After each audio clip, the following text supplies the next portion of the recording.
बिस्मिल्लाहिर्रहमानिर्रहीम, अस्सलाम वालेकुम माय डियर व्यूअर्स। इस उम्मीद, यकीन और दुआ के साथ कि हमारे सब देखने वाले यानी कि आप लोग बिल्कुल ठीक ठाक हैं और एक्सप्रेसो का एक ब्रांड न्यू एपिसोड एंजॉय करने के लिए हमारे साथ हैं। मैं हूं इमरान हसन और मैं हूं अर्मिला हसन। सुबह सुबह हम आपको जनाब जगाने के लिए आए हैं और जगाने के लिए हमें कॉफी चाहिए और आपके साथ हमने बहुत सारी बातें और इन्फॉर्मेशन शेयर करनी है। हमें कॉफी चाहिए और काफी चाहिए, हाँ, काफी नॉर्मल से ज्यादा चाहिए। आई बिलीव कि आज के दिन का आगाज अच्छा हुआ है। मुझे कल शो के बाद पता चला कि मैंने कल बुध कहा था, आज है हैप्पी वेडनेसडेज। आई बिलीव आज हमने बाद में सोचा कि बहुत फास्ट चल रहे हैं, इनको वीकेंड की बहुत जल्दी है। मेरे ख्याल से बहुत सारे लोगों को इमरान वीकेंड की जल्दी होती है ताकि वो अपना जो हमारा तो वैसे लॉन्ग वीकेंड होता है। और खुशी की खबर ये है कि 2 दिन के बाद वीकेंड आ जाएगा।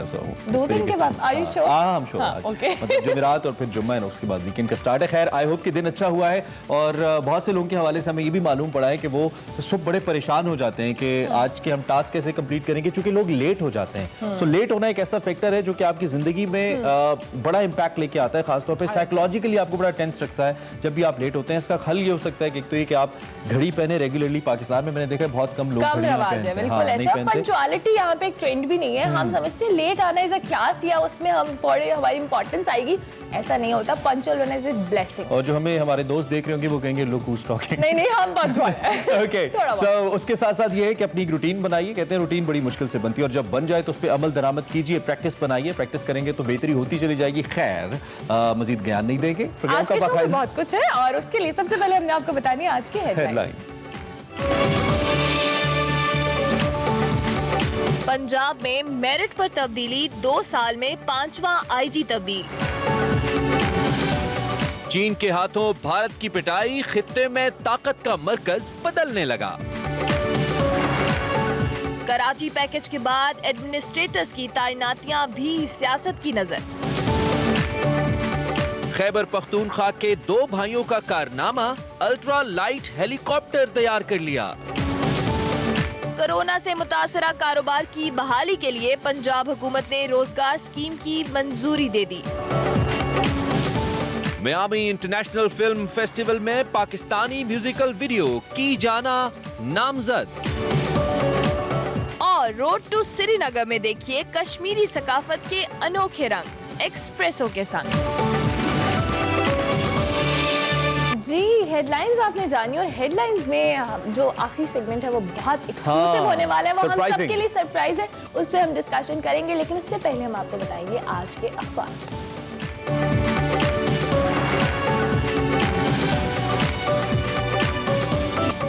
Welcome back. आज के अखबार में सबसे बड़ी ताज़ा गर्म खबर जो कल से मीडिया पे चल रही है वो पंजाब के हवाले से है, जहां पे 6 आईजी तब्दील हो गए 2 साल के अंदर।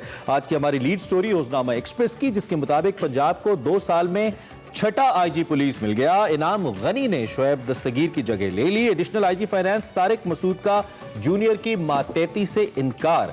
सीसीपीओ उमर शेख से इख्तलाफात की खबरों के बाद आईजी पंजाब शोएब दस्तगीर को तब्दील करके सेक्रेटरी नारकोटिक्स कंट्रोल लगा दिया गया है। एडी ख्वाजा मेंबर इंचार्ज विफाकी मोहतसिब कराची तैनात। खशीउर रहमान की जगह नईम अकबर को सेक्रेटरी कानून और इंसाफ का इजाफी चार्ज दे दिया गया।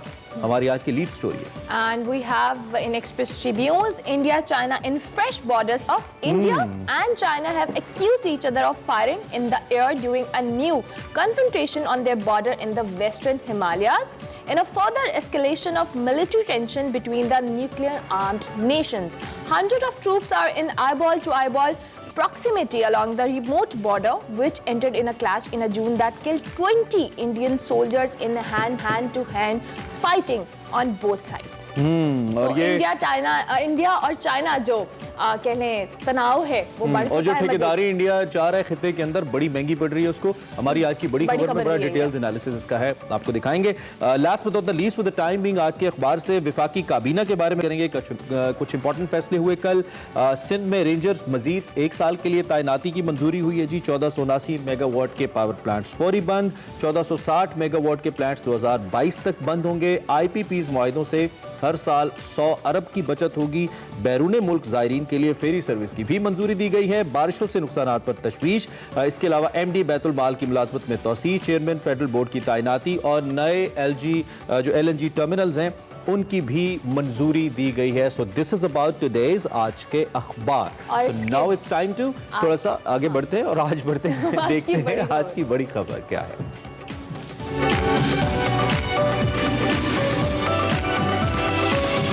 एक फेस ऑफ स्टैंड ऑफ चल रहा है इस वक्त बिटवीन इंडिया एंड चाइना।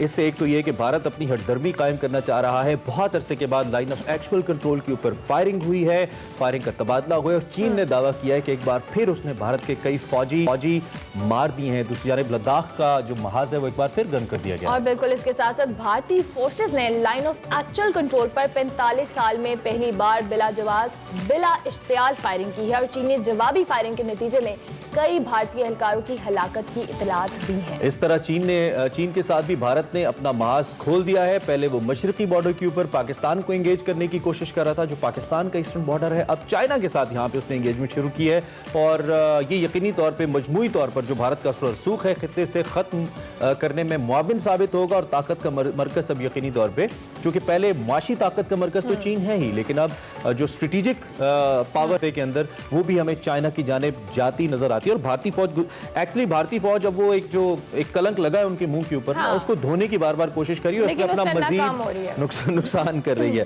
खैर, इसी हवाले से जनरल रिटायर्ड अमजद शुएब साहब डिफेंस एनालिस्ट हैं, हमारे साथ मौजूद हैं वीडियो लिंक के ऊपर। उनकी एक्सपर्ट ओपिनियन ले लेते हैं कि वो इस सारे मामला पे क्या राय रखते हैं। जनरल साहब, थैंक यू वेरी मच। ये जो चीन भारत सूरत हाल चल रही है इस वक्त, ये मजमूई तौर पर अब जा किस जानिब रही है आपके ख्याल में? बिस्मिल्लाहिर्रहमानिर्रहीम। देखिए, अभी तो टेंशन बढ़ती नजर आ रही है। मुज़ाकरात जो हैं वो उस हद तक कामयाब नहीं हुए जहां ये चाहते थे कि इलाका खाली कर दे चाइना, उसने नहीं किया। फिर ये अभी भारत ने 2-3 दिन पहले इन्होंने हरकत की कि वो पीछे इन्फिल्ट्रेट करने की कोशिश की, लेकिन इनके वो कैप्टन वगैरह एक मारा गया, वो माइनफील्ड में आके तो उसकी डेथ हो गई और भी लोग इनके। तो ये एक मामला जो बजाय इसके कि सुलझा लिया जाता बातचीत से, वो भारत की इस हटदर्मी की वजह से कि वो बिला वजह चाइना की जमीन के ऊपर धावा बोल के बैठा हुआ है कि ये मैंने खाली करानी है, लेनी है, तो वो झगड़ा बढ़ा दिया उन्होंने। अब इसमें एक चीज वाज़ेह है कि चाइना ने बड़ा साफ तरीके से उनको बता दिया है कि यहाँ से उठने का या 1 इंच भी जमीन खाली करने का सवाल ही पैदा नहीं। तो भारत को फिर समझ लेना चाहिए। और फिर ये बड़ा जरूरी है कि ये तनाजा जो आपका टेरिटोरियल डिस्प्यूट है, इसको मुस्तकिल बुनियादों पे हल करना चाहिए। भारत रख के बैठे वो 72 साल से हर किसी के साथ। भारत समझने को तैयार नहीं है, लेकिन इसमें चाइना भारत जो बॉर्डर मसाइल के हल के लिए अमेरिका ने भी सालसी का किरदार अदा करने की पेशकश की है। भारत के लिए इस ऑफर की बात की जाए तो ये कितनी फायदेमंद हो सकती है, कितनी पुरकशिश ऑफर है ये अमेरिका की जानिब से? देखिए, ये जो पेशकश की है ट्रंप ने, ये पहले भी वो पेशकश किसी न किसी मामले में, जैसे कश्मीर के मामले में भी उसने किया, वो बुनियादी तौर पे कोई रास्ता निकालना चाहता जहां वो भारत को मदद कर सके। लेकिन क्या चाइना को उसकी पेशकश कबूल होगी? जब चाइना को पता है कि ये भारत के स्ट्रेटेजिक पार्टनर हैं, भारत इनके साथ अलायंस में है, तो चाइना के साथ इंसाफ करेगा वो। लिहाजा ये चीज आगे चलने वाली। हम तो जब कश्मीर का कहता था तो हम छलांगे लगाते थे, लेकिन फैक्चुअली अगर वो भारत मान जाता और यहाँ पे सालिसी होती पाकिस्तान और भारत के दरमियान, तो ट्रंप ने भारत को फेवर करना था, पाकिस्तान को नहीं करना। तो ये एक बदनीयती वाला किस्सा है जिसको चाइना कभी नहीं मानेगा। तो इस लिहाज से ये इशू ऐसा है कि सालिसी से हल होगा ही ना, सालिसी को माने। ठीक है, तो ऑब्वियसली ट्रस्ट के मसाइल ऑलरेडी चीन और अमेरिका के दरमियान मौजूद है। हमने रिसेंट कुछ जो सिचुएशन इकोनॉमिकली बनते देखी चाइनीज प्रोडक्ट्स के हवाले से जो अमेरिका में हुआ उस पर भी। अच्छा, अगर जैसे कि हमें नजर आ रहा है कि भारत पसपा हो रहा है इस महाज के ऊपर चीन के सामने, तो इससे खित्ते पे आप क्या असरात मुरतब होते देखते हैं इस पसपाई से? देखिए, ये जो चाइना यहाँ पे इन्फ्लुएंस बढ़ा रहा है वो बुनियादी तौर पे अपनी इकोनॉमिक पावर की वजह से बढ़ा है।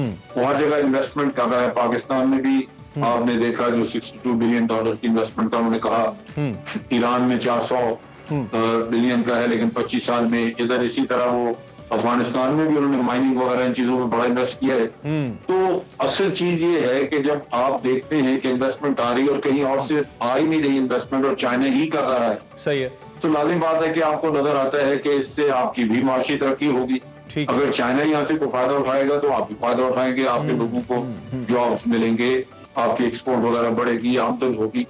तो ये चीजें ऐसी हैं कि इनको अगर दो तरफा तरीके से देखा जाए तो इसका फायदा है पाकिस्तान के लिए भी।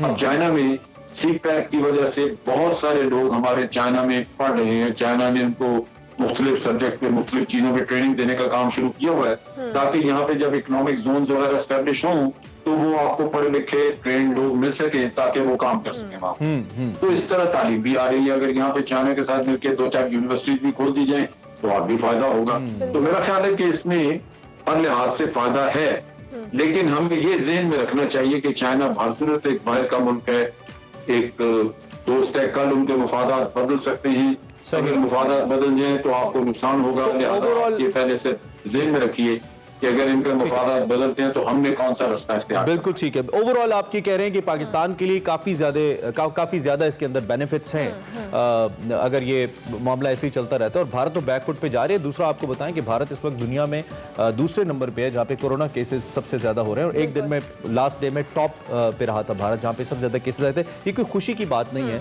ना हम खुश हो रहे हैं इस बात पर, क्योंकि इंसानी जाने कीमती हैं, लेकिन दूसरी जानिब हम क्वेश्चन उठा रहे हैं मोदी के उस विजन के ऊपर जिसकी बेस पर वो दोबारा इंतखाबात जीत के आए कि वो भारत को एक प्रॉस्परस भारत बनाएगा।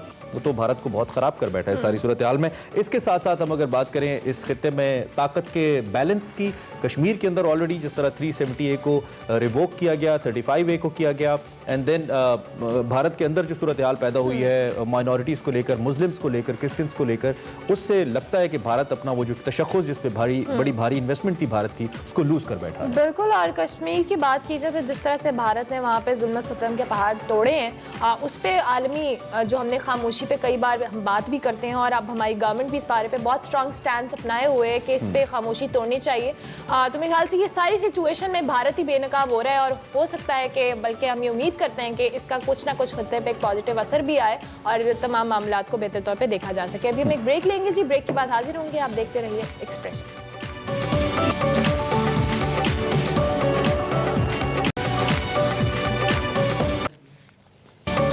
कल रात खास बात में हमारे साथ मौजूद होंगे मंसूर अली खान साहब। बहुत शुक्रिया मंसूर, आपने सुबह सुबह हमें ज्वाइन किया। हम हमारे एक्सप्रेसो नाजरीन जानना चाहेंगे कि कल रात आपके प्रोग्राम में क्या खास बात हुई। देखिए, कल रात हमने प्रोग्राम के अंदर ख़ास तौर पे जो आईजी पंजाब की तब्दीली हुई है इसके हवाले से बात की। पंजाब के अंदर अब ये 6ठे आईजी हैं जो इस 2 साल के अंदर तैनात किए गए हैं। आखिर ऐसी क्या वजह है, ये आईजी इस बात को समझ क्यों नहीं रहे?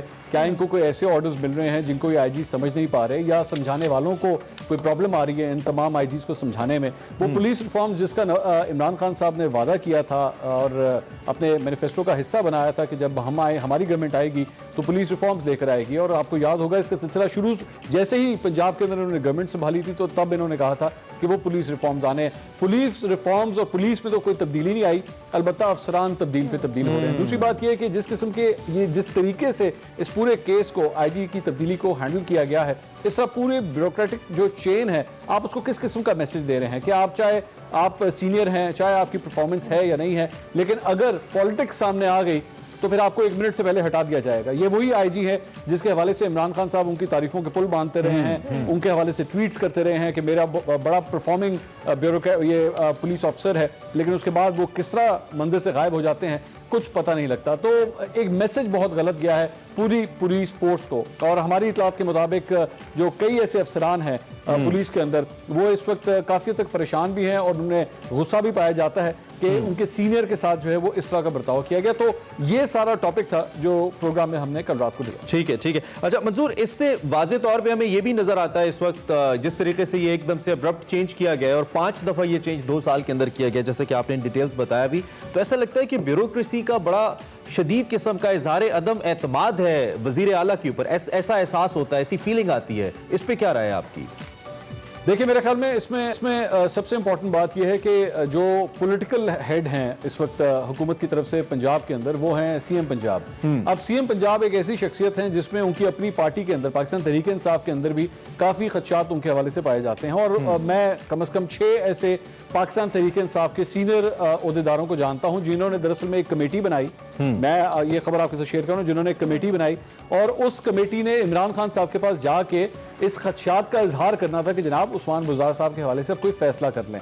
लेकिन इमरान खान जिस दिन उन्होंने जाना था उससे एक दिन पहले वज़ीर आज़म को ये खबर मिल गई और उसमें से एक शख्स को, 6 लोगों में से एक शख्स को पहले ही इमरान खान साहब ने कह दिया कि आप जो स्टेप उठाने की कोशिश कर रहे हैं ये कोशिश भी मत कीजिएगा, क्योंकि मैं कतई तौर पर उस्मान बुज़दार साहब को नहीं उठाऊंगा। तो इतनी ऑपोजिशन के बावजूद जब आपकी अपनी पार्टी के अंदर ऑपोजिशन मौजूद है, परफॉर्मेंस के हवाले से देखा जा रहा है, गवर्नेंस के हवाले से देखा जा रहा है, लेकिन चूंकि आपको वो शख्स पसंद है तो वो कतई तौर पे तब्दील नहीं होगा। लेकिन अगर ब्यूरोक्रेट है और वो जरा सी अपनी बात करे कि नहीं जनाब आपके लगाए हुए बंदे के साथ हम नहीं चल सकते और उसने डिसिप्लिन की ये खिलाफ वर्जी की है, तो वो कितनी जल्दी हटा दिया जाएगा। इसके लिए मैं यही कंपैरिजन आपको दिखाने की कोशिश कर रहा हूं कि पॉलिटिकल फोर्सेस और ब्यूरोक्रेट्स के दरमियान क्यों ब्यूरोक्रेसी काम नहीं करती, क्यों ब्यूरोक्रेट्स ये कहते हैं कि जनाब हम पाकिस्तान तहरीक इंसाफ की हुकूमत के साथ चल नहीं पा रहे। तो उसकी वजह है ये अनसर्टेनिटी। उनको पता ही नहीं है कि उन्होंने इस सीट पे बैठना कितनी देर है। एक आईजी जिसने अपना 1 साल अभी कंप्लीट नहीं किया, आपने उसको उठा के बदल दिया। अब जो दूसरा आईजी इसकी जगह पे आएगा उसको कितना वक्त लगेगा पहले मामला को समझने में, और उसके बाद जब वो समझ जाएगा, वो देख लेगा कि अब मैंने पंजाब पुलिस को इस तरह चलाना है, तो कुछ पता नहीं उसका भी परवाना आ जाएगा कि जनाब आपका टाइम पूरा हो गया, घंटी बच। और इस बिल्कुल Mansoor, thank you very much, बहुत शुक्रिया। और इसमें एक सवाल ये भी पैदा होता है कि ऐसा क्या है जो पिछले आईजी में नहीं था और नए आईजी में है, या क्या है जो उनमें था और इनमें नहीं है? तब्दीली क्या है पुलिस फोर्स के अंदर? अगर 5 आईजीज तब्दील हुए हैं तो क्या कोई कहीं से तब्दीली का आगाज हुआ है, कहीं पे फोर्स को मजीद बेहतर करने पे काम हुआ है, कुछ ऑन ग्राउंड आम आदमी तक इसका फायदा पहुंचा है? तो आंसर इज नो। जिस तरह से पहले पुलिस फोर्स चल रही थी वैसे ही पुलिस फोर्स चल रही है और ऊपर से आईजीज तब्दील किए जा रहे हैं। और इसी हवाले से माजी में हमने देखा है कि तहरीक इंसाफ की गवर्नमेंट पे ऑपोजिशन ने बहुत खुल के तनकीद की है कि ये जो अपना ब्यूरोक्रेसी है या अपने जो वुज़रा हैं, इन तमाम लोगों का आपस में वो जो कह लें कोलैबोरेशन या एक जो ब्रिज की कोऑपरेशन नहीं है, कोऑर्डिनेशन नहीं आती, और उस वजह से तहरीक इंसाफ की गवर्नमेंट को बहुत क्रिटिसिज्म भी फेस करना पड़ता है। अभी हम ब्रेक लेते हैं जी, ब्रेक के बाद हाजिर होंगे, आप देखते रहिए एक्सप्रेसो।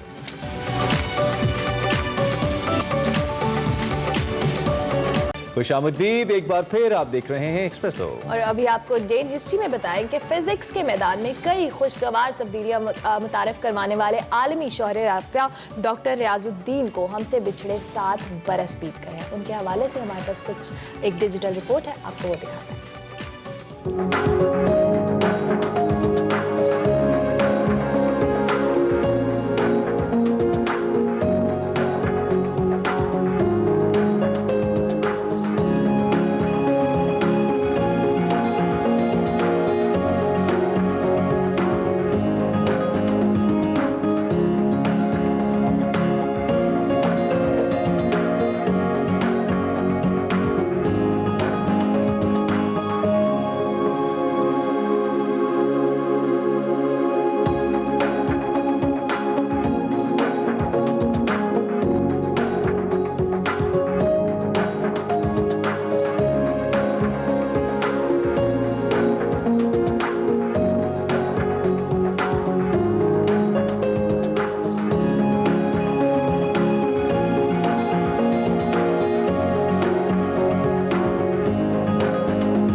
एक्सप्रेसो रिमेंबर्स डॉक्टर रियाज, उनको खिराज तहसीन पेश करते हैं और उनके यकीनी तौर पे जो पीछे स्टूडेंट्स हैं, वी बिलीव कि उन जैसे कई और ऐसी मिसालें पैदा करेंगे जिसमें हम मजीद फख्र कर सकेंगे। इसी नोट के ऊपर ब्रेक लेते हैं।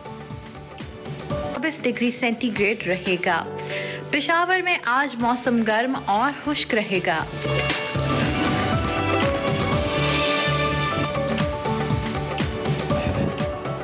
Welcome back to Expresso. और पेशावर का आपने मौसम देखा, आपको इस्लामाबाद याद आया? मुझे इस्लामाबाद हमेशा याद वो आता है जो बंदा भूल जाए। हम इस्लामाबाद को कराची को भूलते ही नहीं है। Karachi is my second home, Islamabad is my first home, so I love both of these cities. और लाहौर में चूंकि अभी हूं तो ये जो लाहौर से मोहब्बत है, ये सिर्फ लाहौर से मोहब्बत, ये सिर्फ लाहौर से मोहब्बत होनी चाहिए। अच्छा जी, अभी जो हमारा अगला सेगमेंट है वो है माइंड मैटर्स, और उसमें हमारे साथी एंकर वकार अहमद मलिक और हिना न्याजी आज बड़ा इंपॉर्टेंट टॉपिक हमसे डिस्कस करने वाले हैं। और वो क्या टॉपिक है? बच्चों की जहानत के हवाले से। इनसे ही जानते हैं। Over to you Hina and Waqar साहब। थैंक यू अर्मिल और इमरान जी। तो नाजरीन, आज एक बार फिर से हमारे साथ वकार अहमद मलिक साहब मौजूद हैं। वकार साहब, आज जो टॉपिक है वो बड़ा इंटरेस्टिंग है। इस बात में क्या कोई सदाकत है कि जिन बच्चों के मार्क्स कम आते हैं वो कम ज़हीन या नालायक होते हैं, और जिन बच्चों के मार्क्स बहुत अच्छे आते हैं वो बहुत ब्राइट स्टूडेंट्स होते हैं? बहुत शुक्रिया, ये ज़बरदस्त सवाल है। बिकॉज ये जो माशरती रवैये हैं हमारे, और माशरे में अमूमी तौर पे ये सोच पाई जाती है, मैं तो समझता हूँ पूरी दुनिया में ही पाई जाती है जी, कि जो बच्चा ज़्यादा मार्क्स ले रहा होता है बड़ा ब्राइट है, ज़्यादा ज़हीन है, जो कम मार्क्स ले रहा है वो कम ज़हीन है। और ये सब कुछ ज़हानत को समझे बगैर कहा जा रहा होता है। मतलब कितने लोग हैं जो जिनके नज़दीक ज़हानत का ये म्यार है और आप उनसे पूछें कि ज़हानत होती क्या है। पहली बात तो यह है कि हमें ये समझने की जरूरत है कि ज़हानत होती क्या है और ज़हानत को मैयर कैसे कर सकते हैं। हमारा एक तो आपको मालूम है कि IQ टेस्ट होता है। बिल्कुल IQ टेस्ट जो है वो आपके बारे में ये बता सकता है कि आपके अंदर प्रॉब्लम सॉल्विंग स्किल कितनी अच्छी है, या आप कैलकुलेटर कितने अच्छे हैं, या आप पैटर्न रिकग्निशन के हवाले से कितने अच्छे हैं, वगैरह वगैरह। इस तरह के हवाले से वो बहुत अच्छा आपको आइडिया दे देगा।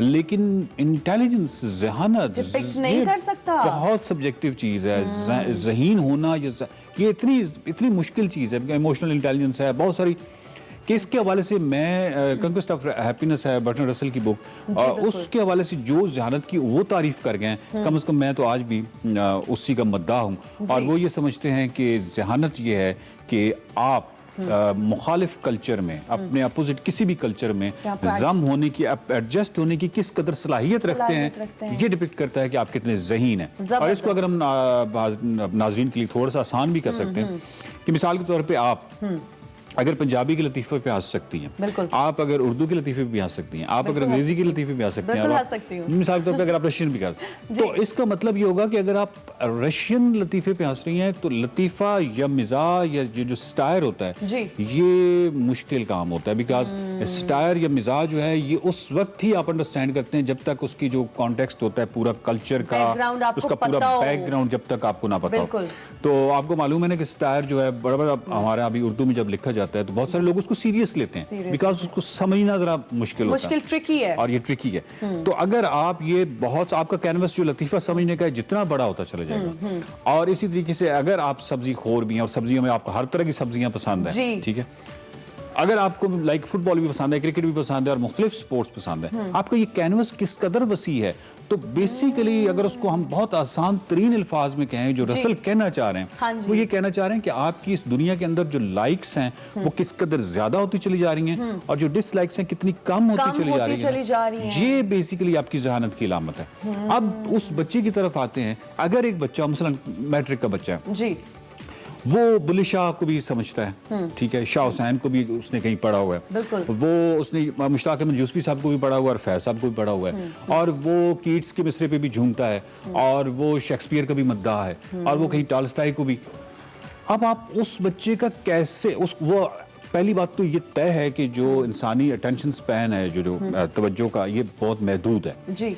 तो ऐसा कोई भी इंसान जिसकी शौक इतने बड़े होंगे वो कभी भी अच्छे नंबर नहीं ले सकता। अच्छा वकार साहब, ये भी तो देखा गया है ना कि जिन बच्चों के मार्क्स इतने अच्छे नहीं आते वो एक्स्ट्रा करिकुलर एक्टिविटीज में बड़े अच्छे होते हैं, ड्रामेटिक्स में वो बच्चे थिएटर करते हैं, वो गाने बड़े अच्छे गा सकते हैं, बड़े अच्छे आर्टिस्ट बनते हैं। एग्जैक्टली उसी वजह से, बिकॉज वो एक्सपीरियंस करते हैं बहुत सारी चीजों को। एक बच्चा जो है, लेकिन अगर वो टेक्स्ट बुक में होगा, मैं आपको एक मिसाल देता हूँ, एक खास पर्टिकुलर किसी डिसिप्लिन में कोई बंदा PhD भी कर जाए, किसी भी केमिस्ट्री, फिजिक्स, बायोलॉजी, किसी भी डिसिप्लिन, आपको मालूम है कि जब वो जो PhD भी कर जाता है तो वो अपने उस महदूद में हो सकता है कि वो तो A+ लेते PhD कर गया, लेकिन उसका जो दायरा है वो इस कदर महदूद है कि ऐसे लोग जो होते हैं जो अपनी किसी फील्ड के बहुत एक्सपर्ट होते हैं, वो मिजाह को ना सिर्फ कि अच्छा मिजाह प्रोड्यूस नहीं करते बल्कि मिजाह को समझने की सलाहियत भी नहीं रखते। और वकार साहब एक और चीज भी देखेंगे कि वो लोग एंटी सोशल भी होते हैं, ये मिंगल नहीं कर सकते लोगों में, बिल्कुल। अच्छा, इसका मतलब ये है कि किसी जगह पे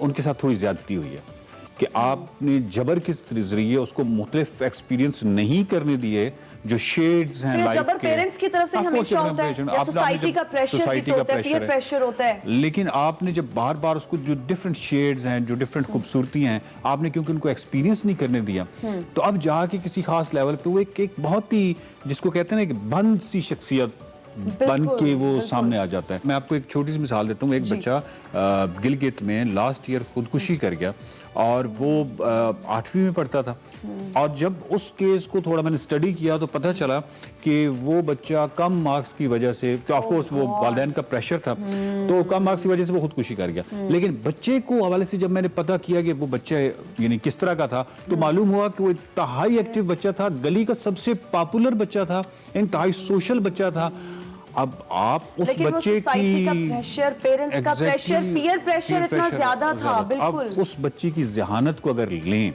तो आप मुझे बताइए कि वो बच्चा तो शायद उस पूरे इलाके का सबसे ज़हीन बच्चा हो, बिल्कुल, बिल्कुल। और वो अपने आप को कम ज़हीन तस्वर करते हुए क्योंकि उसने वो सर्टेन मार्क्स नहीं लिए वो खुदकुशी कर गया, तो उसका तो जिम्मेदार जो है वो मतलब सोसाइटी आपने हुआ उसको है। इंफीरियोरिटी कॉम्प्लेक्स में उसमें डाल डाल के दिया, इस कदर आपने exactly। उसको बैड फील कराया कि वो एग्जैक्टली और इसी Society वजह की से तरफ जो जहानत है ये जहानत ज्यादा से ज्यादा तजुर्बात से हासिल होती है, लिटरेचर से हासिल होती है, जितनी ज्यादा कहानी पढ़ते हैं। और मैं इसको अगर आप थोड़ा सा और टाइम दे दें तो मैं एक छोटी सी बात और करना बस आप चाहूंगा सम अप कर दें जल्दी से। कि ये जो हम बच्चों को टार्जन और उमरू यार और इस तरह की कहानियों से खींचते हैं, जी, हम जी। कहते हैं कि यार ये नहीं पढ़ना, टेक्स्ट बुक पढ़ना है, कितनी बड़ी ज्यादती है ज्यादती कि है। वो बच्चे जो टार्जन और उमरू यार की कहानियां पढ़ते हैं ये वही बच्चे होते हैं जब बड़े होकर तमाम किताबें हर तरह की पढ़ लेते हैं, अच्छे रीडर होते हैं। उसकी वजह कि बच्चे के अंदर एक क्यूरियोसिटी बाय बर्थ यानी बिल्ट इन होती है, हर इंसान के अंदर होती है। वो जब टार्जन की कहानी शुरू करते हैं ना, पहले सफ़े पे होता है और दूसरे सफ़े पे, तो उसके अंदर जो कहानी की क्यूरियोसिटी क्या आखिरी हुआ क्या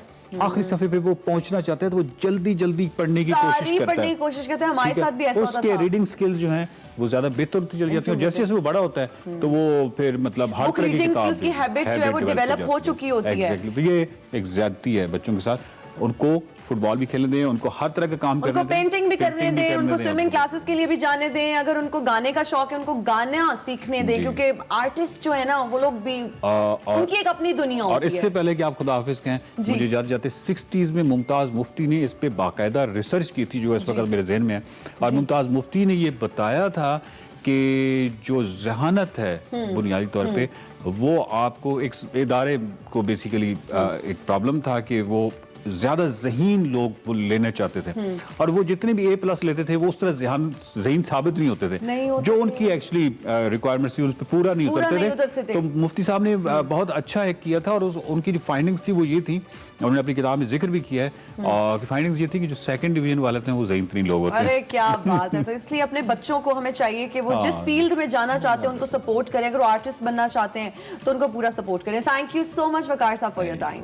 दुनिया की खूबसूरत तरीन जगहों में से एक नहीं बल्कि दुनिया की खूबसूरत तरीन जगह है। रोड टू श्रीनगर में हम आपको दिखाएंगे कश्मीर, श्रीनगर से पहलगाम तक, अनंतनाग से मुजफ्फराबाद तक। कश्मीरी पहनावे, खेल, दस्तकारी, खाने, लोक दास्तानें, शायरी और बहुत कुछ आप देखा करेंगे रोड टू श्रीनगर में सिर्फ एक्सप्रेसो पर। थैंक यू अरमान और इमरान। नाज़रीन, मेरे अटायर से आपको आइडिया हो गया होगा कि आज के इस सेगमेंट में हम स्पेसिफिकली किस कल्चर की बात करेंगे। कश्मीरी शौले, कश्मीरी कालीन, खाने कश्मीरी, मशरूब कश्मीरी और अदब कश्मीरी, एक लंबी फहरिस्त है।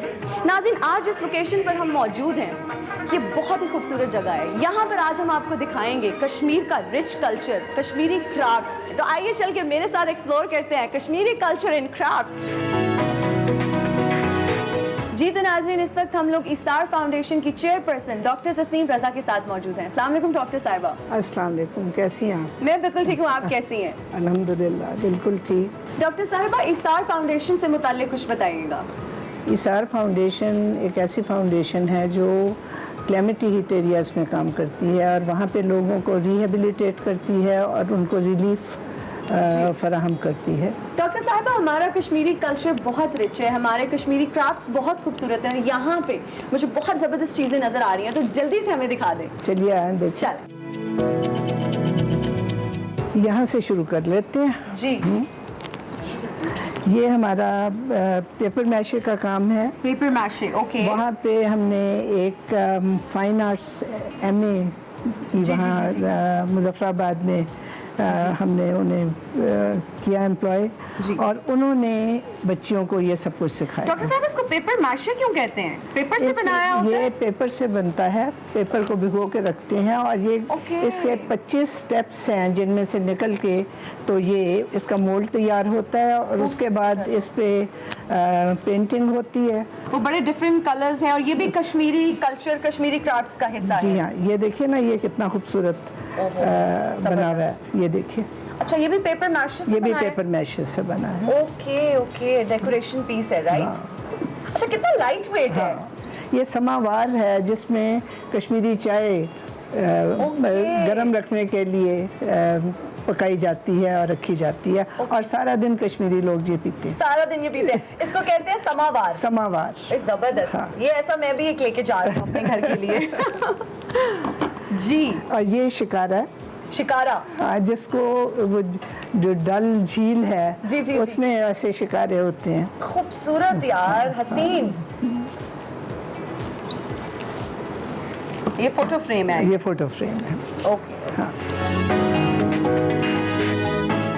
ये कपड़े हैं कुछ जो वहाँ से बन के आते हैं। ठीक है। ये कश्मीरी कढ़ाई है, ये देखिए। जबरदस्त। और कलर कॉम्बिनेशंस कितने खूबसूरत है ना डॉक्टर साहब। ये कलर कॉम्बिनेशंस कौन डिसाइड करते हैं?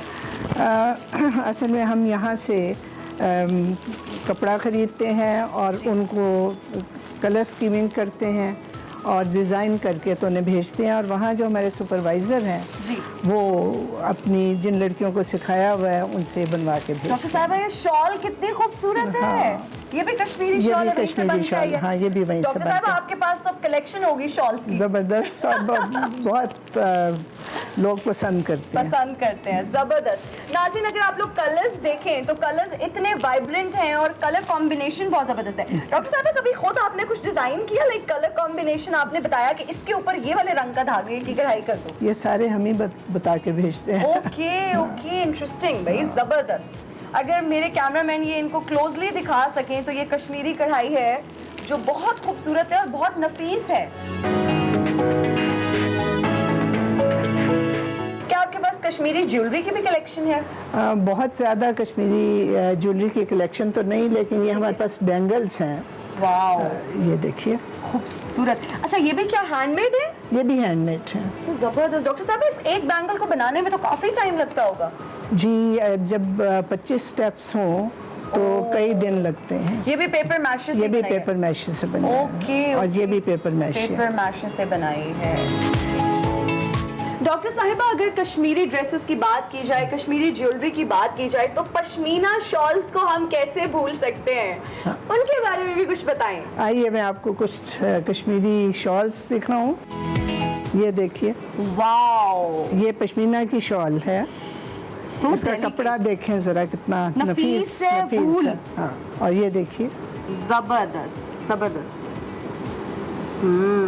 अच्छा डॉक्टर साहब क्या ये बात सच है कि जो कश्मीरी शॉल होती है ओरिजिनल, उसको आप मुट्ठी में बंद कर सकते हैं? मतलब वो इतना उसका नफीस कपड़ा होता है और इतनी वो डेलिकेट होती है, इतनी लाइट वेट होती है कि वो एक हाथ में मुट्ठी में बंद हो जाती है। ना सिर्फ ये कि वो मुट्ठी में बंद हो जाती है जी। इसके बारे में कहा जाता है कि ये अंगूठी की में से निकल जाती है पूरी शॉल। अच्छा, जबरदस्त जबरदस्त। ये पोंचोस हैं जो बड़े स्टाइलिश है ना। ये देखिए, वाओ, ये मतलब किस एज ग्रुप के लोग ये पहन सकते हैं? ये 12 से 14 साल के 12 बच्चे। से 14 साल। ठीक हो गया। इसमें भी देखिए स्टाइल भी है। हाँ। अच्छा वेस्टर्न कश्मीरी लुक के साथ साथ बड़ी वेस्टर्न एंड डिफरेंट लुक है जी इसमें। हाँ। जबरदस्त। ये देखिए, ये फिरन है जो कि कश्मीरी औरतें सब कपड़ों के ऊपर पहनती हैं कोट की तरह। अच्छा, इसके पॉकेट्स भी और हैं? इसकी पॉकेट्स हैं जिसमें अपनी चाबियों के गुच्छे रखती हैं। अरे, जबरदस्त जबरदस्त। अच्छा, इसके अलावा ये ब्रेड बास्केट्स हैं, ये भी रिबन वर्क से बनती हैं। ये देखिए, हाँ, वेरी नाइस। कितनी खूबसूरत है ये। टिशू बॉक्स कवर इसमें होता है और रोटी कवर है और ये बास्केट है जिसमें आप रोल रख सकते हैं, ब्रेड रख सकते हैं, ब्रेड व्हाटएवर। रख सकते हैं, कुछ भी ऐसी चीजें रख सकते हैं। इसी तरह ये ट्रॉली कवर्स हैं। ओके, तो ये निकालिए। ये डॉक्टर साहिबा इनके ऊपर भी बहुत जबरदस्त काम हुआ है, रिबन का ही ये काम भी हुआ रिबन का है। काम हुआ है। अच्छा, वेरी नाइस। इसके अलावा जो ट्रेडिशनल कश्मीरी टिकोजियाँ हैं जी, वो ये तो आपको आम दुकानों पे भी मिल नजर जाती आती है। हैं। हाँ। बिल्कुल बिल्कुल। अक्सर हम ये भी ड्रामास रखते में हैं। भी कश्मीर का कल्चर जिन ड्रामास में डिपिक्ट किया हाँ। जाता है ना, उनमें ये बड़ा दिखाया जाता है कि वो जी टी ट्रॉली के ऊपर ये टिकोज़। मौजूद है। बिल्कुल। अच्छा, ये मैं आपको एक ख़ास चीज़ दिखाऊं जो हमने बनवाई है। वो हाँ जी कश्मीरी से बनवाई है। ये जाय नमाज है कश्मीरी। ये मैं अपना थोड़ा सा खोल के देख लें। जी जी जी जी, अनरैप करेंगे और हम आपको दिखाएंगे। जाय नमाज के साथ उसका एक मैचिंग दुपट्टा।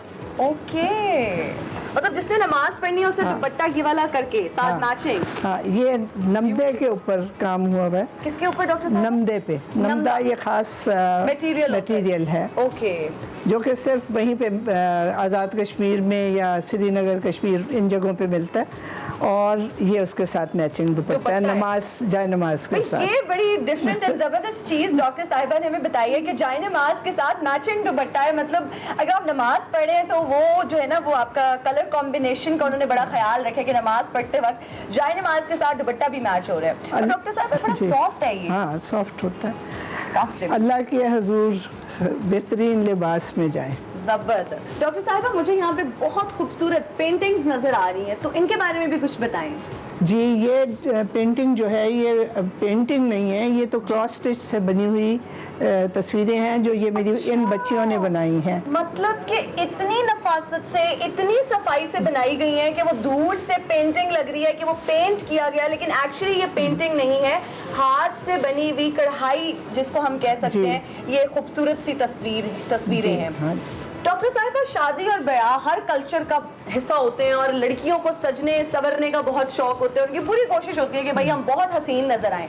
तो कश्मीरी कल्चर में वेडिंग ड्रेसेस की अगर बात की जाए, थोड़े फैंसी ड्रेसेस की बात की जाए, तो वो क्या हैं?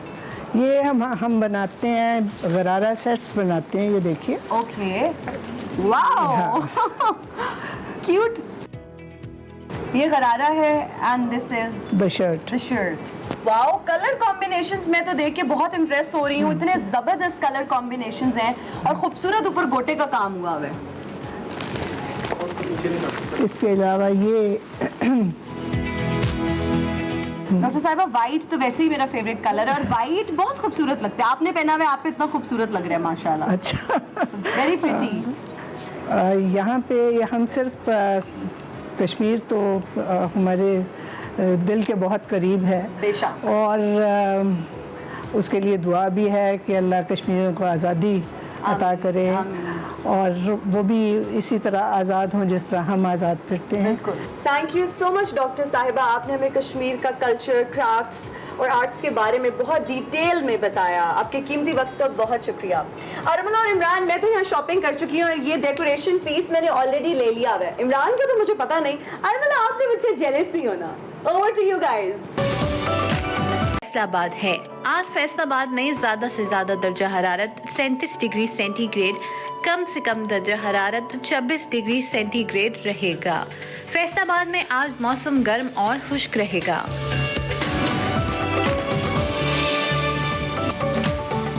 एक्सप्रेसो में आपको एक बार फिर से खुशामदीद। और हम ब्रेक के बाद आए हैं, लेकिन हमारा एनर्जी लेवल जो है उसी तरह से मेंटेन किए हुए हैं, क्योंकि अभी हमने आपको बहुत इंटरेस्टिंग चीजें बतानी है। चाहते हैं कि दिन जितना रह गया है और हमारे साथ जितना रह गया है वो अच्छा कटता चला जाए। जेम्स बॉन्ड से मुतासरा खैबर पख्तूनख्वा के दो भाइयों ने एक जबरदस्त काम कर दिया है और 6000 फीट की बुलंदी तक उड़ने वाला अल्ट्रा लाइट हेलीकॉप्टर तैयार कर लिया। बिल्कुल, और अल्ट्रा लाइट हेलीकॉप्टर तो तैयार किया और साइंस और टेक्नोलॉजी के मैदान में हमारे पाकिस्तान, जहां पाकिस्तान दिन रात तरक्की की मनाजिल तय कर रहा है और वजारत साइंस और टेक्नोलॉजी अवामी बहबूद के लिए बेश खिदमत जो खिदमात है वो सर अंजाम दे रही हैं, वहीं पाकिस्तान के अवाम भी टेक्नोलॉजी की फील्ड में बहुत सारे कारनामे सर अंजाम दे रहे हैं। हाल ही में पेशावर से ताल्लुक रखने वाले दो भाइयों का जिक्र करें तो उन्होंने 6000 फुट बुलंदी तक उड़ने वाला अल्ट्रा लाइट हेलीकॉप्टर इस्तेमाल कर लिया। यह हेलीकॉप्टर 15 लाख रुपए की लागत से तैयार किया गया है, बल्कि कहना चाहिए सिर्फ 15 लाख की लागत से तैयार किया गया है। और दोनों भाई अगर हुकूमत उनके साथ ताउन करे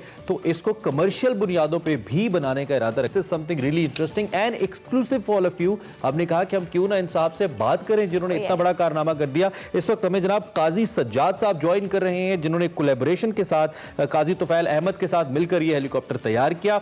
उनसे हम पूछ लेते हैं कि वो इस सूरत हाल में और इस कामयाबी पे क्या राय रखते हैं। सबसे पहले तो काजी साहब बहुत मुबारक हो आपको। हमें ये बताइए कि ये हेलीकॉप्टर जो आपने बनाया है अल्ट्रा लाइट, ये दूसरे हेलीकॉप्टर से किस तरह मुख्तलिफ है?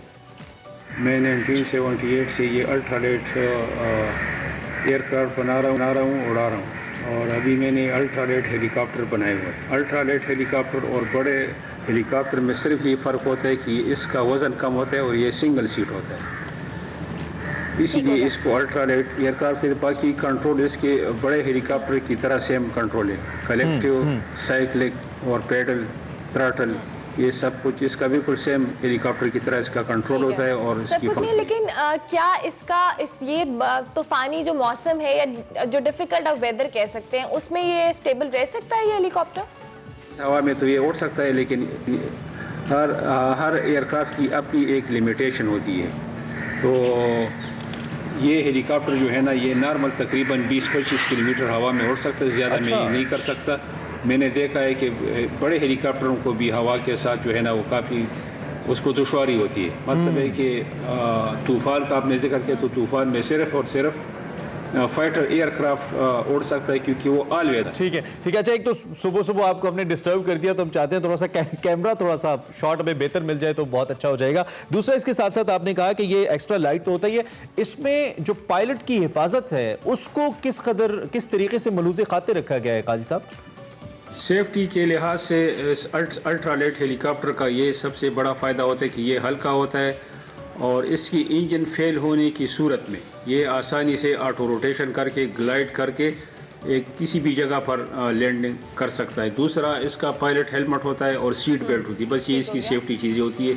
और दूसरा, इसका इंजन जो है ना, ये रिलायबल इंजन होना चाहिए। बिल्कुल ठीक है, बिल्कुल ठीक है। थैंक यू वेरी मच जी, और बहुत ज़बरदस्त आपकी अचीवमेंट है। अल्लाह करे कि इसमें कमर्शियली भी कुछ फ़ायदा हो। इस वक्त आपको दिखाएंगे पाकिस्तान पीपल्स पार्टी के रहनुमा और सीनियर कानूनदान फारूक एच नाइक मीडिया से बातचीत कर रहे हैं। अब से कुछ देर पहले फारूक एच नाइक साहब मीडिया से बातचीत कर रहे थे। आपको इस हवाले से मजीद भी आगाह करते रहेंगे। फिल वक्त हम प्रोग्राम में आगे बढ़ते हैं और हमने आपको अल्ट्रा लाइट हेलीकॉप्टर के हवाले से बताया। अब एक और अच्छी खबर देंगे हमने, और वो ये है कि म्यूजिकल वीडियो जो है मियामी इंटरनेशनल फिल्म फेस्टिवल में की जाना was the video. Oh yes, वो भी मैं आगे बताने वाली थी। की जाना वीडियो है और ये मियामी फिल्म फेस्टिवल में शामिल कर दिया। और ये अच्छी खबर ये है कि फिल्म मेकिंग से भी हमें अच्छी खबरें आ रही है। और पाकिस्तान के नामवर हदायतकार नबील कुरैशी की मुख्तसर सी म्यूजिकल वीडियो है की जाना, जिसको मियामी इंटरनेशनल फिल्म फेस्टिवल का बहुत शुक्रिया अदा करेंगे। Thank you so much Nabeel Qureshi, आपने हमें ज्वाइन किया।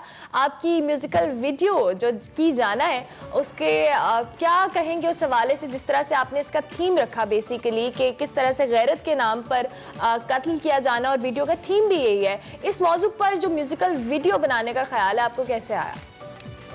की जाना का जो बेसिकली वीडियो का कॉन्सेप्ट है, उसमें जब गाना सुना था पहली बार तो उसको सोचते हुए जो है वो कुछ ख्याल आया था, बिकॉज जो गाने के लिरिक्स हैं कि की जाना में कोई तो उससे बेसिकली उस लाइन से इंस्पायर्ड होकर जो है वो गाना को ऐसे बनाया गया है, क्योंकि हमारे यहाँ जो है वो बहुत ऑनर किलिंग होती है गैरत के नाम पे, और फिर डिफरेंट कास्ट एंड क्रीड्स के ऊपर के ऐसा होता है कि आपको लगता है कि किसी एक बरादरी की लड़की लेके कोई दूसरी बरादरी का लड़का चला गया, या ज़ात के ऊपर जो है उन लोगों के काफ़ी कॉन्फ्लिक्ट्स रहते हैं। तो उस बेस से जो है वो इंस्पायर्ड होकर जो है वो गाने की वीडियो बनाई थी। अच्छा, ये बड़ी हमारे लिए एक फ़ख्र की बात भी है नबील के मियामी फिल्म फेस्टिवल के अंदर इसको सिलेक्ट किया गया है। दो it's a short musical video, लेकिन टेक्निकली बहुत स्ट्रॉन्ग है। जब हम देखते भी हैं द सनसेट का शॉट जो बहुत अमेजिंग है, तो इस म्यूजिकल वीडियो से मजीद तवक्कुआत क्या है म्यूजिक इंडस्ट्री को लेकर, आपको लेकर क्या तवक्कुआत हम रख सकते हैं? बहुत खुशी की बात है कि वीडियो जो है वो सिलेक्ट हुआ है डिफरेंट फेस्टिवल्स में, मियामी फिल्म फेस्टिवल में और बुचारेस फिल्म अवार्ड्स में। उसके अलावा भी एक दो फेस्टिवल्स हैं जिसके अंदर वीडियो जो है वो सिलेक्ट हो गया, तो इंशाल्लाह उसके बारे में भी एक दो रोज़ में बताया जाएगा। ज़्यादा खुशी तब होगी कि अगर वीडियो को जो है वो कोई अवार्ड मिलता है, तो आई थिंक ज़्यादा जो है वो खुशी होगी। No doubt, it's a good thing. और अभी हम अगर सीजन्स की बात करें, जो कि आप फिल्म डायरेक्टर भी हैं, हर तरफ हम सीजन्स का दौरा देख रहे हैं। फीचर फिल्म का फ्यूचर क्या है और आपको क्या लगता है कि नाजरीन में किस हद तक मकबूल है? बिल्कुल आप सही कह रहे हैं, आजकल सीरीज़ का दौर है और लोग बहुत ज़्यादा जो है वो सीरीज़ पॉपुलर है, खुद भी मैं बहुत शौक से देखता हूँ। बट ऑब्वियसली फिल्म एक मैजिक है और वो सिर्फ सिनेमा पर ही दिखता है बेहतर। और आई थिंक ये सब कहने की बातें होती हैं कि जब कोई भी एक नई चीज़ आती है तो लोगों को लगता है कि वो पुरानी चीज़ ख़त्म होने वाली है। जैसे कि जब प्रॉबली सिनेमा से पहले टीवी नहीं था, जब टीवी आया तो लोगों को लगा कि शायद सिनेमा ख़त्म हो जाएगा। फिर टीवी के बाद VHS आई तो लोगों को लगा कि चलो भाई अब सिनेमा ख़त्म हो जाएगा, क्योंकि अब सब लोग VHS पे फिल्म देखेंगे। बट तो इस तरह से जो ये चीज़ें आती रहती हैं, लेकिन कोई चीज़ आई थिंक ख़त्म नहीं होती, और स्पेशली सिनेमा, बिकॉज सिनेमा सिर्फ उधर आप जाके फिल्म नहीं देखते, वो बेसिकली एक आउटगोइंग एक्टिविटी है पूरी फैमिली के लिए। वो चीज़ आप कभी भी घर में बैठ के टीवी के सामने वो चीज़ एक्सपीरियंस नहीं कर सकते जो आपको एक सिनेमा में जाके जो है वो एक खुशी जो एक्सपीरियंस मिलती है। चले Nabeel, wish you best of luck. Allah. दर्जा हरारत 37 डिग्री सेंटीग्रेड, कम से कम दर्जा हरारत 27 डिग्री सेंटीग्रेड रहेगा। सूफियों के शहर में आज मौसम खुश्क और गर्म रहेगा। Welcome back to Expresso. Multan से याद है आपने कभी सोन हलवा खाया? मैं ये सोच रहा हूँ कि हम स्क्रीन पे आके कितना फ्रेंडली हो जाते हैं, इतने हैं नहीं। एकदम हमारी से टीम बेचारी परेशान हो रही है तो एकदम से हम एक्सप्रेशन तो दे देते हैं। यार सोन हलवा वैसे मैंने खाया है लेकिन मुझे इतना पसंद नहीं है। अच्छा। खाया है मैंने मुल्तानी सोन हलवा, लेकिन कोई बात नहीं, अगर जिन्होंने सोन हलवा खाया उनको हम पतले होने का तरीका बताने वाले हैं। अभी हम बात करेंगे हेल्थ एंड फिटनेस के हवाले से। जी, हेल्थ एंड फिटनेस। आज तब्दीली आ गई हमारी हेल्थ एंड फिटनेस के अंदर सेगमेंट में। आज हमारे साथ हम योगा करेंगे। आज हम एक्सरसाइज नहीं करेंगे, योगा करेंगे, और उसके लिए हमारे साथ होंगी आलिया आगा। पहले भी हमारे शो का हिस्सा बन चुकी हैं। Thank you so much Aliya for coming and floor is all yours. Thank you Armala and Imran. पिछली दफ़ा हमने आपसे शेयर किए थे कुछ पोस्चर्स योगा के जो बेली फैट से रिलेटेड थे। आज हम आपसे शेयर करेंगे 3 टिप्स जो आपको इंस्टेंटली स्ट्रेस से रिलीफ दिला दें। अगर आप नोट करें तो जब भी स्ट्रेस होता है तो लोगों को कंधे में, पीछे बैक में, अपर बैक में बहुत प्रॉब्लम शुरू हो जाती हैं। और अगर स्ट्रेस ये रहे आपकी ज़िंदगी में हफ्ता, 2 हफ्ता, 3 हफ्ता, तो लोअर बैक में भी आपको प्रॉब्लम्स आने लग जाती हैं। वो इसलिए है क्योंकि हमारी रीढ़ की हड्डी में सारे नर्व्स जो हैं वो इसमें फिक्स हो रहे होते हैं। तो आज हम रिलीव करेंगे अपनी नर्व्स स्पाइन में से। तो मैं रिक्वेस्ट करूंगी, miss Jabeen is internationally certified trainer और आज हमारे साथ मौजूद हैं ये पोस्चर्स करने के लिए। Thank you Jabeen. Please let's move into sideways position. जी, आपने टांगे जो है नीज आपने बराबर कर लेने हैं बिल्कुल हिप के साथ, यानी 90 डिग्री एंगल। दोनों बाजू आपने साथ रखने हैं सामने की तरफ, जैसे ताली बजा रहे हैं। और ये स्पाइन जो है यहाँ पे मेरी तरफ बिल्कुल सीधी आ रही है।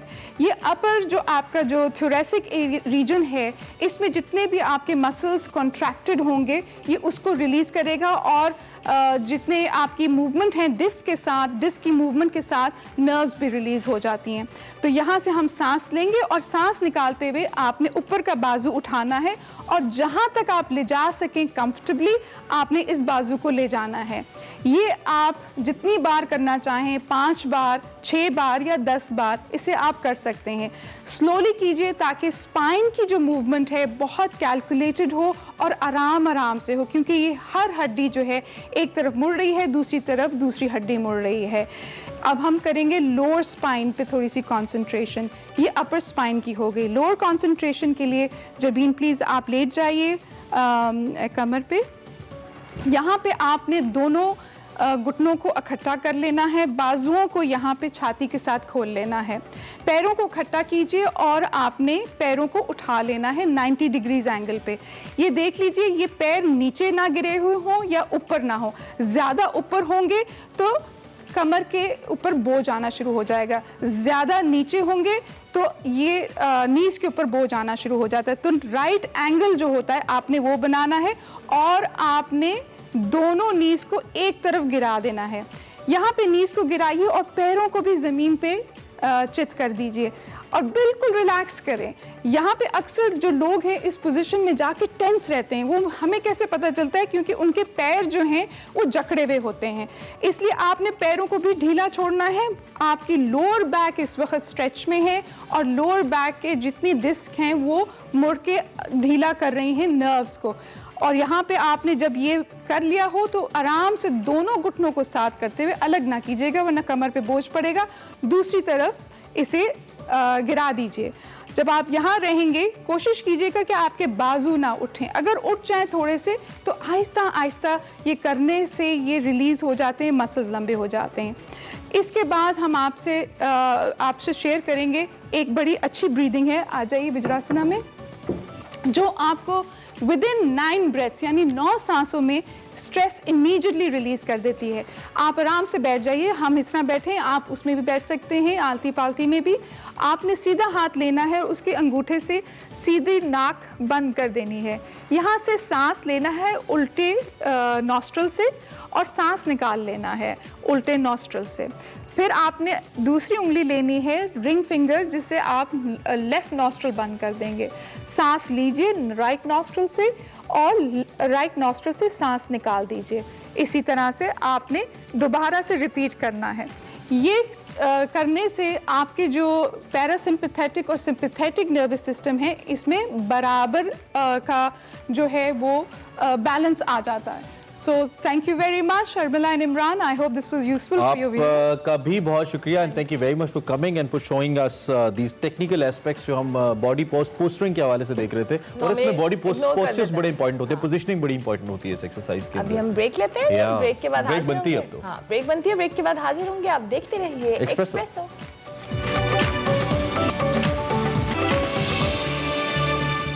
वेलकम बैक टू एक्सप्रेसो और हम आ चुके हैं कोल्ड किचन में शेफ नुमान और इमरान हसन के साथ। शेफ इमरान और शेफ नुमान के साथ। ये वो शेफ है जिसे कुछ बनाना नहीं आता। कैसे नुमान? जी fit good. How is your morning? अच्छी है? सो बहुत अच्छी है। बहुत क्या बना रहे हैं आज आप? आज क्रैनबेरी जिंजर आपके लिए एक मॉकटेल लेके आए हैं, वो बना। जिंजर मैंने सुना है कि आपको स्मार्ट भी करता है। जी बिल्कुल, फैट तो ये स्मार्ट होने के लिए ड्रिंक? जी बिल्कुल, मॉर्निंग में आप, मैं चाह रहा था कि आप फैट को कंट्रोल कर लें। स्टार्ट करते हैं हम। सबसे पहले हमने लेना है 10 ml जिंजर जूस। आप फ्रेश जिंजर लेके उसको ब्लेंड करके थोड़ा सा पानी डाल के उसको आप किसी कपड़े में डाल के निचोड़ लें। उसमें से जो पानी निकलेगा ना, वो जिंजर फ्रेश जिंजर जूस इस्तेमाल करें 10 ml। ठीक है। उसके बाद आपने fresh lemon juice as always. हर ड्रिंक में लेमन 20 ml चाहिए।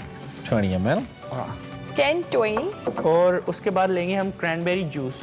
वो आप कोई भी यूज़ कर सकते हैं। डब्बे वाला जूस है ये? हाँ, ये जो डब्बे वाला जूस है, ये बेसिक हम 2 ड्रिंक्स बना रहे हैं। तो डब्बे वाला यूज ना करना चाहे तो कोई सोल्यूशन है इसका? हाँ, तो आप दूसरा फ्रेश इस्तेमाल कर सकते हैं। कैनबेरी आपको मिल जाती है। अच्छा, हाँ, तो बाहर से लेके उसको ब्लेंड, वो ज्यादा बेहतर है। फ्रेश वो ज्यादा बेहतर। और अब इसमें डालेंगे और इसके बाद हम बर्फ। आइस। ठीक है। वैसे जब ये आइस डाल रहे हैं, ड्रिंक बना रहे हैं ना, तो स्पोर्ट्समैन को बड़ी खाने पीने की और खास तौर पे इस टाइप की ड्रिंक्स की, एनर्जी ड्रिंक्स की जरूरत होती है। हमारे पास एक वीडियो है बड़ी जबरदस्त थी। अच्छा? और उस वीडियो में एक साहब हैं जो रात को अंधेरी रातों में अनजानी राहों पर क्रिकेट खेलते नजर आ रहे हैं हमें लाहौर की गलियों में। जरा वीडियो दिखाइए जी और आप गेस करें जरा व्यूअर्स कौन है ये खेल रहे हैं।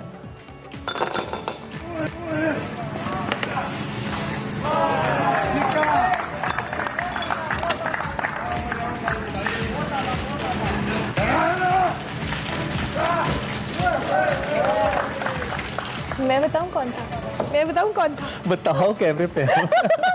मैं बताती हूँ, ये शोएब अख्तर। ये शोएब अख्तर है। जो शोएब अख्तर को जानते हैं, उनके एक्शन को पहचानते हैं। World's fastest bowler Shoaib Akhtar sahab Rawalpindi express हमें लाहौर की गलियों में खेलते नजर आए। वीडियो कल वायरल हुई, हमने कहा थोड़ा वायरल स्टफ आपको भी दिखाते हैं। हमारी ड्रिंक तैयार हो गई है।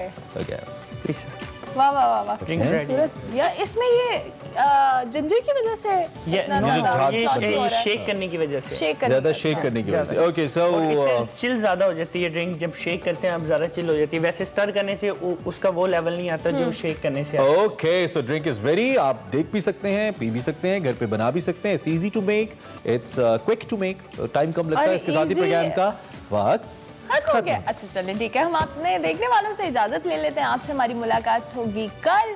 और एज यूजुअल फीडबैक के लिए हम रोज कहते हैं आपको कि आपने ट्विटर, इंस्टाग्राम और फेसबुक पर फीडबैक देना है। कल तक के लिए हमारी तरफ से अल्लाह हाफिज।